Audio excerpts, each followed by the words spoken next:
আসসালামু আলাইকুম। ঈদ মুবারক, কংগ্রাচুলেশন। প্রিয় দেশবাসী, আপনাদের উদ্দেশ্যে দুটো কথা বলতে আসছি। এই ঈদের দিনে, এই আনন্দময় দিনে, নতুন বাংলাদেশে দ্বিতীয় মুক্তিযুদ্ধের এই প্রাক্কালে শুরুতেই আল্লাহর কাছে অশেষ কৃতজ্ঞতা জানাই এবং বাংলাদেশের মানুষ, আপামর জনসাধারণ, আমাদের নতুন প্রজন্ম, গোল্ডেন জেনারেশন, আমাদের প্রবাসীরা সবার ঐক্যবদ্ধভাবে আপনারা নতুন বাংলাদেশের জন্ম দিয়েছেন। স্বাধীনতার 51 বছর পর থেকেই দুর্বৃত্তায়িত রাজনৈতিক ব্যবস্থা এবং দুর্বৃত্তরা দখল করে বসেছিল বাংলাদেশকে। সেই বাংলাদেশকে নতুন বাংলাদেশ লিবারেট করেছেন আমাদের নতুন প্রজন্মের গোল্ডেন জেনারেশন। আপনাদের প্রতি কৃতজ্ঞতা জানাই, অভিবাদন, সালাম, সংগ্রামী শুভেচ্ছা, স্যালুট দিয়ে শুরু করি আপনাদেরকে এবং সেই সব রেমিটেন্স যোদ্ধারা যারা সক্রিয়ভাবে ফিজিক্যালি পারেন নাই এবং আপনার রেমিটেন্স শাটডাউনের মতো পদক্ষেপ নিয়ে এই যুদ্ধে অংশগ্রহণ করেছেন। আমি এই সিলিন্ডিয়ানের সেই গানটাকে বলতে পারি, a new day has come in Bangladesh. নতুন বাংলাদেশ, নতুন সূর্যোদয়। আমরা সেই প্রাক্কালে আপনাদের সবাইকে সংগ্রামী অভিবাদন জানাই এবং একটা কথা আমি বলতে চাই। একটা জিনিস প্রমাণ হয়েছে, দুর্বৃত্ত এবং দুঃশাসন কখনো চিরস্থায়ী হতে পারে না। শেখ হাসিনা 2 সপ্তাহ আগে কেউ কল্পনা করে নাই এই মহাপরাক্রমশালী মহিলাকে কেউ কখনো ক্ষমতাচ্যুত করতে পারে বা পালিয়ে যেতে পারে। তার দাম্ভিকতা, তার অধ্যত্বপূর্ণ ব্যবহারে কাঁপত বাংলাদেশের আনাচে কানাচে। সেই জায়গা থেকে তাকে মাটিতে নামিয়ে আনছে আমাদের নতুন প্রজন্ম। আল্লাহর অশেষ মেহরবানি, আল্লাহর হুকুম হয়েছে সরাসরি এই স্বৈরশাসক যে বাংলাদেশের মানুষকে জঙ্গিবাদের আখ্যা দিত, বাংলাদেশের মুসলমানদেরকে সে তার লেসপেন্সাররা জঙ্গি বানানোর চেষ্টায় বই লিখে পর্যন্ত প্রকাশ করত, সেই দুর্বৃত্তদেরকে পরাজিত হয়েছে, নতুন বাংলাদেশের আগমন ঘটেছে। আপনাদেরকে অভিনন্দন জানাই যারা আজকের এই লিবারেট করার দেশটাকে নতুন স্বাধীনতা এনে দেওয়ার যুদ্ধে লিপ্ত হয়েছিলেন আপনারা। এই প্রাক্কালে দুটো শব্দ বলতে চাই। আমরা বাংলাদেশ, আমরা নতুন বাংলাদেশের স্বপ্ন দেখি। গুণে ধরা অল ফ্যাশন ব্যর্থ রাজনৈতিক ব্যবস্থা থেকে নতুন রাজনীতি, নতুন লিডারশিপ, নতুন রাজনৈতিক ব্যক্তিত্বের আবির্ভাব ঘটুক বাংলাদেশে। তারা আগামীর বাংলাদেশকে পরিচালনা করবে। আমরা এই অল ফ্যাশন ব্যর্থ রাজনৈতিক ব্যবস্থার কোন পুনরাবৃত্তি বাংলাদেশে আমরা দেখতে চাই না। আমরা নতুন বাংলাদেশ দেখতে চাই। That's why we are fighting for last 5 years in a row. আমরা অনেকেই অনেক কিছু ভাবে আমরা স্যাক্রিফাইস করেছি পার্সোনালি, শুধুমাত্র এই স্বৈরশাসকের বিরুদ্ধে রুখে দাঁড়ানোর কারণে। ব্যক্তিগতভাবে অনেক ক্ষতিগ্রস্ত হয়েছে। রিসেন্টলি আপনারা দেখেছেন প্রায় কমপক্ষে 1000 আমাদের ছাত্ররা আমাদের সন্তানদেরকে, ভাইদেরকে পাখির মতো গুলি করে মেরেছে এই কসাই।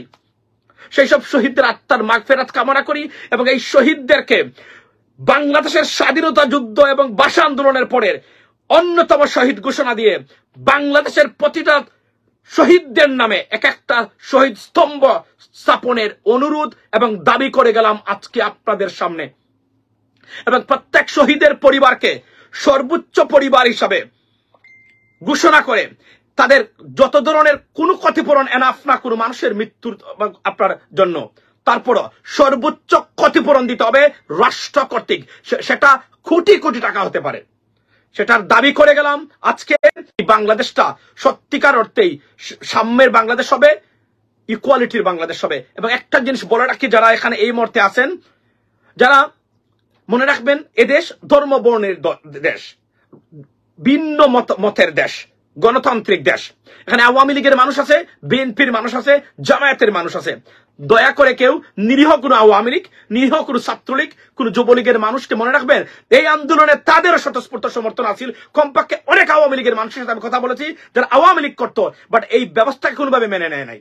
সুতরাং এরও আমাদের Bangladeshi fellow citizen. Do not harm them, do not harm them. তবে যারা এই এনআরকি সৃষ্টি করেছে এই 15 বছর এই স্বৈরশাসকে দিয়ে খুন, গুম, অত্যাচার, নির্যাতন, লুটপাট করিয়েছে, মামলার পর মামলা দিয়েছে বিরোধী দলের নেতা কর্মীদের উপরে, একটা যেন রেহাই না পায়। প্রত্যেকটাকে আইন নিজের হাতে তুলে নেবেন না, আইনের মাধ্যমে এবং আইনের শাসনের মাধ্যমে এদের বিচার নিশ্চিত করতে হবে। আগামীর বাংলাদেশকে একটি নিরাপদ, সুন্দর, প্রগ্রেসিভ, প্রোটেক্টিভ, সেফার বাংলাদেশ এবং সবার জন্য বাংলাদেশ দিতে গেলে মনে রাখবেন এই দেশ সব মানুষের, সব ধর্মের, সব বর্ণের, সব রাজনৈতিক দলের। এটা মুসলমানদের বাংলাদেশ, হিন্দুদের বাংলাদেশ, বৌদ্ধদের বাংলাদেশ, খ্রিস্টানদের বাংলাদেশ, জেলে তাঁতি মাতি যারা আছে সবার বাংলাদেশ, সব দলেরও বাংলাদেশ। এটা আওয়ামী লীগেরও বাংলাদেশ, এটা বিএনপির বাংলাদেশ।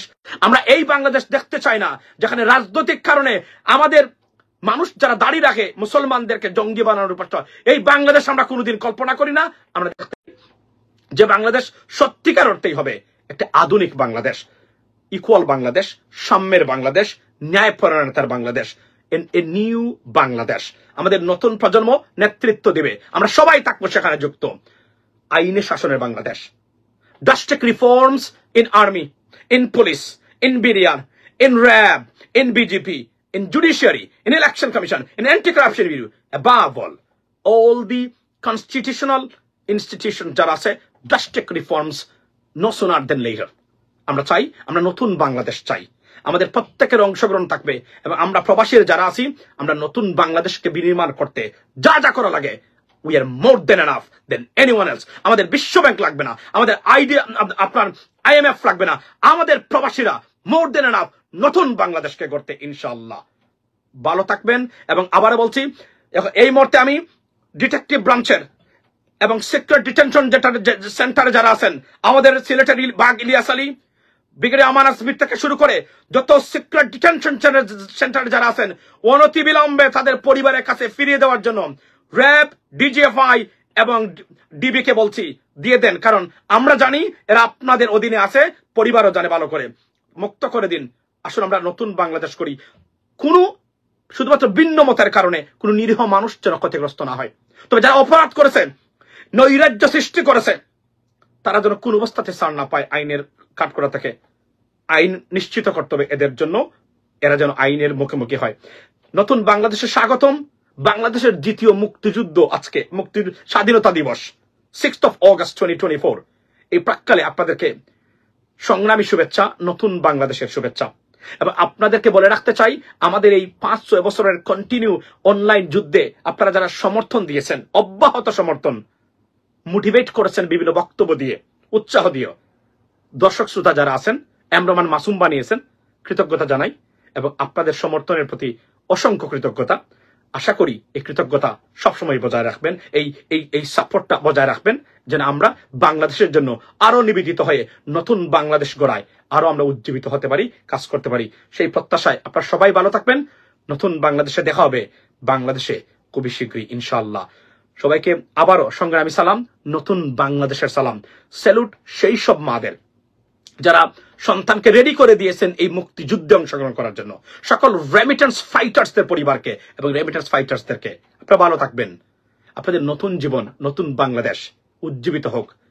আপনাদের মঙ্গল কামনা করি, নতুন বাংলাদেশের উত্তরোত্তর সাফল্য কামনা করি। ভালো থাকবেন সে পর্যন্ত। আসসালামু আলাইকুম।